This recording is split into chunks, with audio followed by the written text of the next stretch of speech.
Ibu, kalau kita bilang jiwa, bisa tunjuk nggak kira-kira di mana? Jiwa.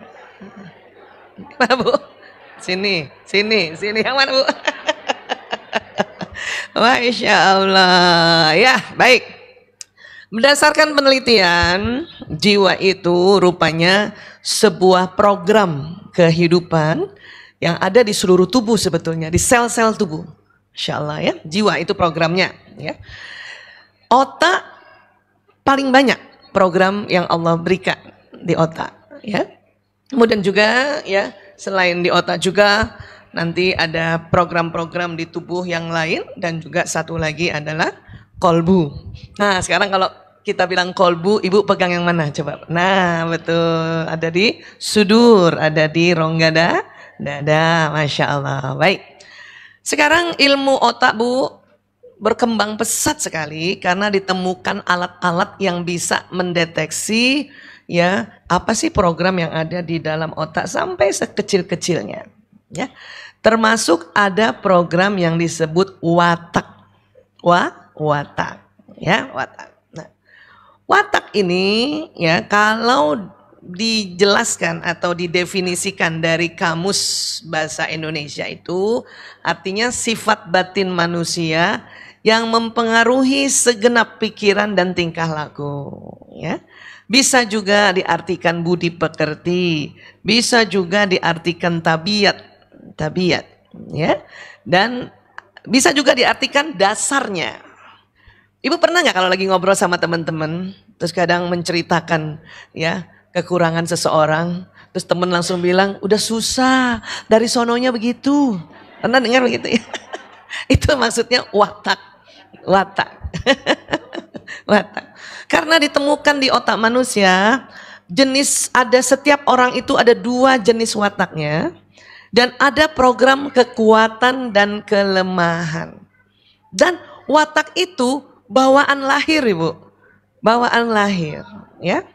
Dan di surat Al-Isra ayat 84 Allah berfirman, Bismillahirrahmanirrahim, Qul kullu ya'malu ala syakilatihi. Ya. Farabbukum a'lamu biman huwa ahda sabila. Katakanlah wahai Muhammad, ya, jadi Rasulullah SAW diminta oleh Allah untuk memviralkan kalau bahasa sekarang. Ya Pak Bambang, enggak silakan. Memviralkan bahwa setiap orang berbuat sesuai dengan pembawaannya masing-masing. Ya.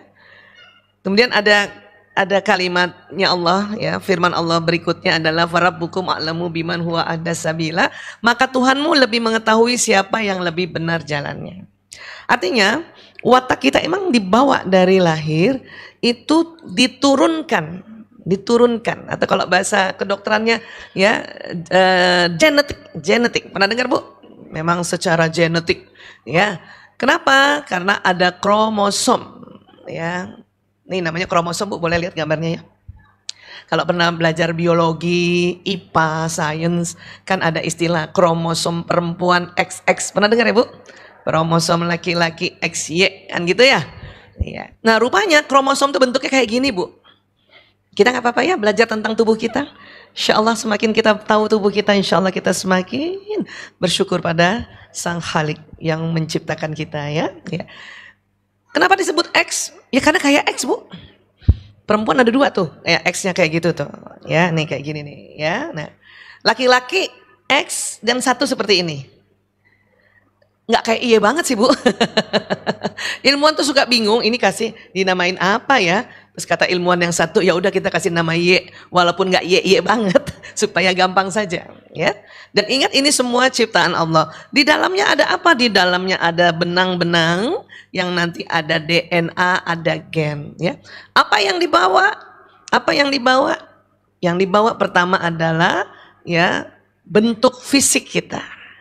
Makanya ada orang, ada anak, matanya kayak bapaknya ya, pernah dengar? Iya. Siapa ibu yang dari kecil orang-orang selalu bilang, matanya kayak ayahnya, ada? Ada. Hidungnya kayak ibunya, ada? Ada. Ya. Sebetulnya tubuh manusia ini membawa pesan, ya, kromosom manusia, pesan fisiknya adalah dari bapak ibunya dan kakek neneknya 7 leluhur ke atas Bu. Ya. Jadi ibu kalau punya anak, misalnya ini kayak aku, ini kayak ayahnya, yang ini kayak siapa ya? Jangan langsung salah duga. Siapa tahu kayak neneknya yang leluhur keempat. Ibu nggak punya fotonya kan? Iya. Di rumah yang ada fotonya siapa aja bu? Bapak ibu ada, bapak ibu kita ada, bapak ibu ada. Ayahnya dari bapak ibu masih ada. Kakeknya lagi dari ayah ibu masih ada fotonya. Itu baru 3 ya, baru 3, apalagi 4. Ya, untuk itu kita dilarang untuk cepat-cepat bilang bahwa oh ini kayak ya siapa ya, jangan curiga ya. Ya, selain bentuk fisik ternyata juga watak. Ibu ada nggak yang anaknya rasanya kok wataknya kayak aku ya gitu? Ada ya? Iya. Ini kayak saya nih. Terus ada anak lagi, bapaknya. Dan ibu-ibu suka curang nih kalau ada yang agak nakal-nakal, bapaknya nih, bapaknya. Ya, itu semua diturunkan. Ya, makanya tadi di Al-Isra 84 sesuai pembawaannya masing-masing. Ya, nah. Tapi sebelum bicara watak kita bicara dulu bahwa ya kita ini laki-laki atau perempuan ya. Jadi kita harus belajar juga bahwa oh kalau anak laki-laki ada bedanya dengan anak perempuan sebelum kita belajar wataknya. Jadi karakteristik laki-laki dan perempuan juga Allah ciptakan berbeda, Masya Allah ya. Baik, sebelumnya kita belajar dulu. Tadi Bu Isa kan ngomong otak. Nah ini tuh. Nah itu otak manusia ya. Ibu-ibu boleh angkat tangan kanannya nggak? Iya, oke. Sekarang tepuk teman yang sebelah kanan.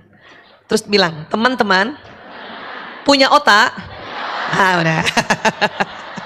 Supaya bangun. Supaya ibu yang tidur bangun ya. Memang Ramadan ini tidur aja ada pahalanya ya. Tapi nggak apa-apa dibangunkan. Apa kata temannya Bu? Ada otaknya? Ada, alhamdulillah. Takut lupa Bu. Banyak orang lupa kalau punya otak. Otak manusia Allah ciptakan ada otak besar, ada otak kecil. Mungkin pernah belajar di sekolah tentang otak besar, otak kecil ya. Kemudian otak itu terbagi 2 Bu. Ada belahan kanan, ada belahan kiri. Di dalamnya ada apa Bu Aisyah? Di dalamnya Bu ada sel otak. Kayak gini bentuknya tuh Bu. Kelihatan gak sih? Oh ini aja deh yang diperbesar. Nah ini ya. Jumlahnya 100 miliar. Allahu Akbar. Dan satu sel otak, maaf ya pakai bahasa Latin.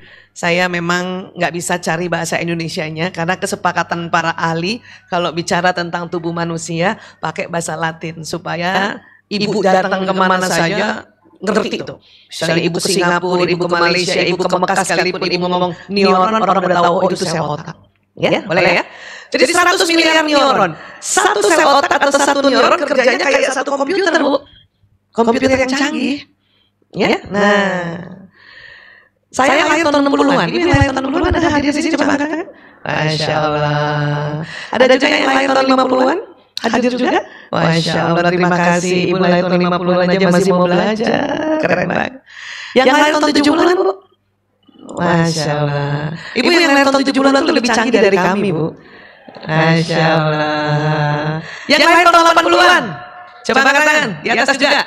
Oh banyak yang 80-an ya. Itu juga lebih canggih. 90-an, lahir 90-an. Masya Allah, masih muda-muda mau taklim, keren. Itu juga lebih canggih lagi. Yang lahir tahun 2000-an. Lebih keren lagi. Ini belum menikah tapi sudah mau taklim. Itu juga canggih banget. Masya Allah. Apa yang dimaksud canggih Bu Aisyah? Dimaksud canggih itu rupanya otak sekarang yang makin usianya makin muda, daya tampung data-datanya semakin banyak. Ya.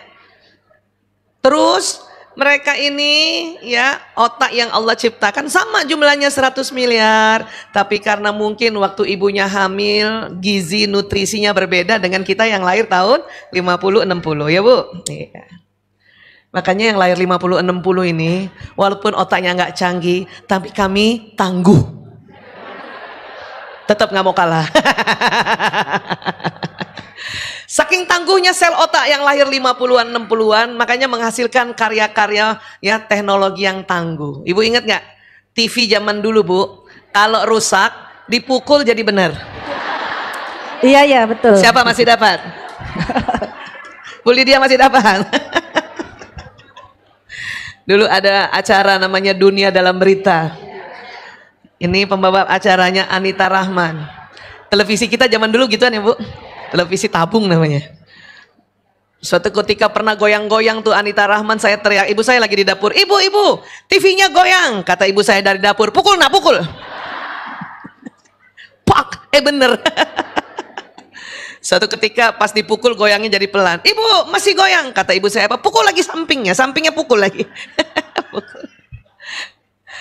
Tuh namanya otak tangguh dulu ya. Iya. Hanya zaman dulu anak-anak nih era saya, era yang 50-60 lahirnya, kalau nakal dipukul jadi benar.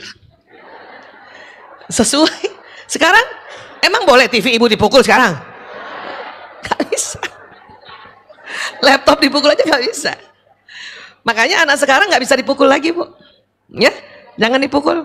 Mereka generasi soft touch, karena semuanya diginikan. Dulu kita kalau disuruh sholat kan di pantat kita dipukul, ayo sholat, ayo sholat. Sekarang tersinggung anak itu, sekarang harus di soft touch, ya sininya, ayo nak, ayo sholat nak, atau di pipinya, ayo sholat nak, soft touch, ya seperti itu ya, paham ya Bu? Iya. Generasi sekarang juga neuronnya ini menyimpan data-data yang banyak. Jadi anak sekarang kalau ibu nasihati harus dijelaskan. Kenapa begini, kenapa begitu. Kalau kita zaman dulu, generasi body language nggak perlu dijelaskan, cuman udah tahu. Atau diginikan, udah tahu Bu. Diam kita langsung. Yang tadinya pecicilan langsung ya gitu. Kalau sekarang harus dijelaskan. Ada anak kita lari panggil anak kita. Sini sayang, duduk sayang.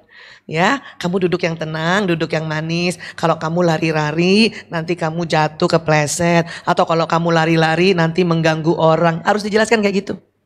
Gak bisa anak sekarang. Gak bisa.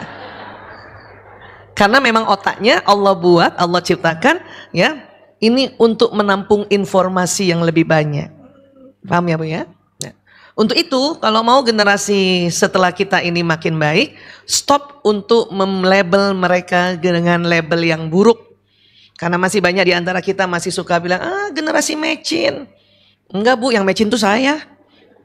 Mereka bukan generasi mecin, generasi kaldu jamur. Iya Bu, Ibu masuknya pakai kaldu jamur kan? Jarang pakai mecin sekarang kan? Yang mecin itu saya.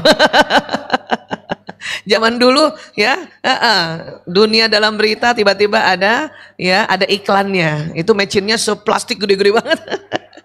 Stop untuk bilang mereka generasi galowers, generasi strawberry, generasi generasi rebahan. Stop. Nanti Allah marah karena Allah yang membuat otak mereka, otak yang canggih. Sebut mereka generasi Qurani. Betul ya Bu? Anak sekarang kan hafal Quran, Masya Allah ya. Ya Allah, sebut mereka generasi Robbani. Ya, supaya apa? Supaya ya mereka otak ini mengikuti apa yang kita sebutkan. Kalau kita bilang ya kamu malas, maka dia malas. Otak begitu cara kerjanya. Ya.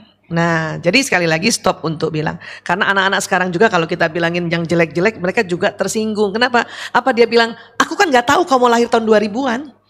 Ya kan Bu? Iya, maka mari kita sama-sama selalu melabel positif anak-anak kita atau cucu kita ya. Insya Allah, karena otak bekerjanya seperti itu ya. Nah, kemudian otak tadi Ibu lihat ada kabel-kabelnya kan Bu. Nah itu nanti kerjanya saling sambung menyambung kabelnya Bu kayak gini tuh. Lihat tuh Bu. Cepat sekali. Saking cepatnya di otak kita itu ada loncatan listrik. Ibu sering gak rasa otaknya panas Bu? Pernah rasa koslet juga otaknya? Kalau lagi marah Ibu bilang loncat gitu ya. Wallahu akbar. Jadi Ibu, apa yang kita dengar, apa yang kita lihat, apa yang kita ucapkan, apa yang kita hidu di hidung, kecap di lidah, itu masuk semua di otak. Cara kerja otak kayak gini Bu. Tersambung-sambung kabelnya. Ya, tersambung-sambung kabelnya.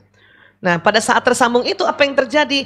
Maka ada memori di otak kita, ada ingatan di otak kita, ya. Nah, supaya ingatan itu semakin kuat, maka sambungannya harus diulang-ulang. Itulah mengapa, ya, belajar harus diulang, ulang supaya ingat. Baca Quran juga harus diulang-ulang. Makanya ada namanya metode murojaah. Supaya apa? Supaya kabel-kabelnya ini Bu ya semakin tebal. Ya Allahu Akbar. Nasihat, kita nasihati anak juga harus ulang tidak apa-apa. Tanpa harus ibu bilang, kan bunda udah bilang kemarin. Gak usah begitu. Memang harus diulang-ulang.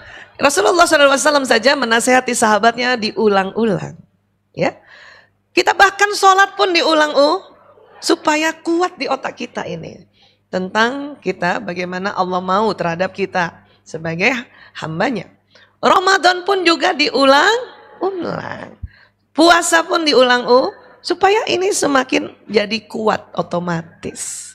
Sampai sini bisa sepakat dulu ya. Kenapa harus diulang-ulang supaya otak jadi sambungannya berulang. Anak saya pernah tanya sama saya, Ragil, Ibu, aku gak pinter matematika. Saya cuman bilang, diulang saja nak. Bacanya diulang minimal 3 kali. Nanti pintar. Kenapa? Otak itu memang harus diulang-ulang. Ya, paham ya Bu? Iya. Ya.